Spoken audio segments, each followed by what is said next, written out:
Adjusting the Z offset of a 3D printer is a crucial step to ensure the adhesion and quality of the first layer of the printed object. Here are the general steps for adjusting the Z-axis offset. 1. Click on Z offset. Typically, you can adjust the distance between the nozzle and the platform by increasing or decreasing the Z offset. This is usually done in small increments, typically in millimeters.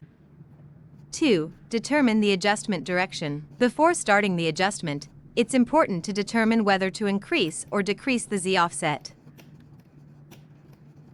If the first layer appears loose, with round lines and not tightly adhering to the platform, it indicates that the Z offset is too high, and you need to decrease the Z offset. If the first layer is overly compressed, causing filament to not extrude properly, it indicates that the Z offset is too low, and you need to increase the Z offset.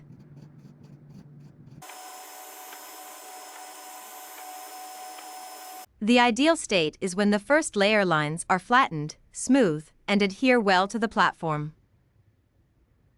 3. Perform fine-tuning.